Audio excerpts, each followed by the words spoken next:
Hello, popcorn junkies. My God, it's like tumbleweed out there when it comes to trailers at the moment. Absolutely nothing coming through it. I can only presume that this is the sort of slight delayed effect of the pandemic. Anyway, do you remember a film called Can You Ever Forgive Me, starring Melissa McCarthy and Richard E. Grant, in which Melissa McCarthy played an author who started forging letters, didn't she, or something, to kind of resurrect or sort of, give a jolt of life back to her writing career. The director of that film, Nicole, I don't know if I'm pronouncing her name correctly, Nicole Holofcener, the writer of that. She has directed and written a new film, and it's called You Hurt My Feelings.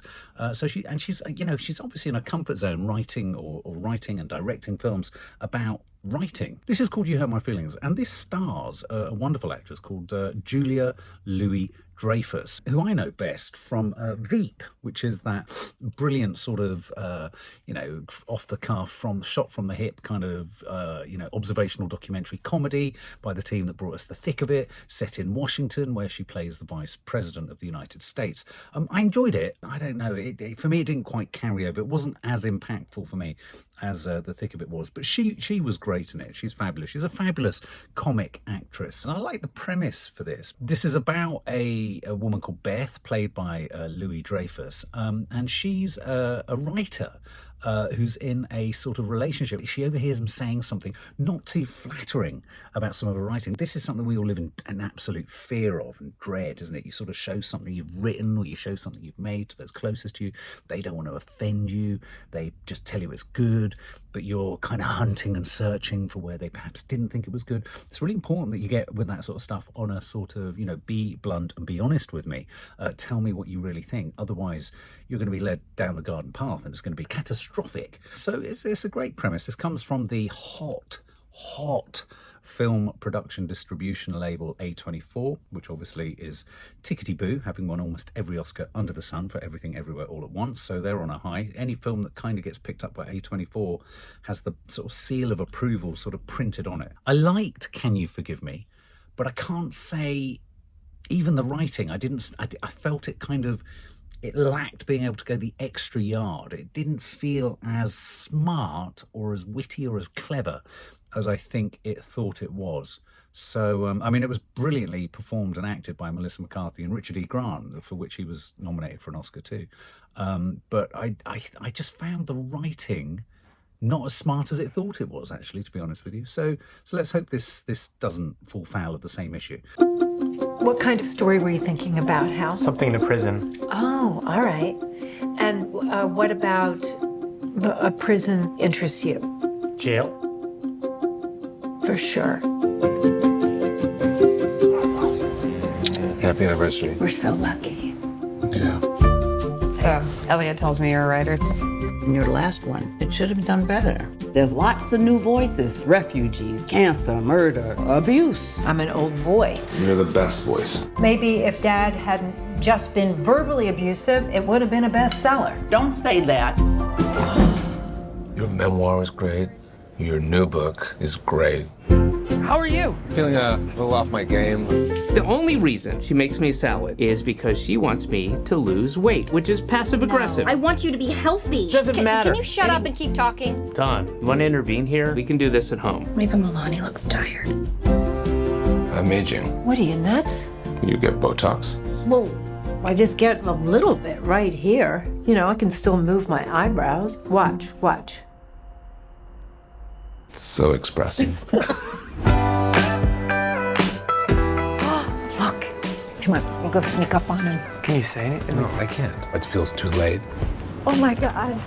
Oh my Dad. I think I'm gonna throw up. Right, right here? No, I don't think I can. I can't. Going back. If I did say that, you took it out of context. Are you gonna gaslight me now? He's been lying to me this whole time. I wasn't lying. I was encouraging. That's not true. You were lying to be encouraging. You know what? As an actor, Mark isn't always great. So the times when you don't think he's good, what do you say to him? You were so fantastic. Really? Mom, you're always expecting the best from me. You're welcome. just needed to do something meaningful. What you do is kind of meaningful. To who? No one. This whole world is falling apart, and this is what's consuming you. Mom, you're not helping. I love you. Oh, okay, well, never mind. Oh, it's one of those films about the lies, as it says, the little white lies we tell each other. And let's face it, you know, in every relationship, there are those little white lies, aren't there? Was he encouraging? Is he encouraging? Is it right for him to say what he thinks she wants to hear? Or is he letting her down? And if you overheard someone saying something uber critical or contradicting what they've said to you and sort of perhaps suggesting that what you've written or created isn't good, how would you feel? How betrayed would you feel? And that lovely moment where she says to her sister, you know, what would you say to your husband, the actor? And she says, you're fantastic. You know, and there's another little detail in there, which I thought was rather nice, which is the idea that, you know, she gets Botox and treatments. He's getting older. She's like, you know, is there this strange sort of rift, if you like, between women who get that treatment and men who don't? So could most men end up being with women who look younger than them? Other little white lies that are perhaps in there too? Maybe, you know, it's those aspects of a relationship where you kind of grease the cogs or oil the cogs and the wheels so that they can just keep going in the right direction.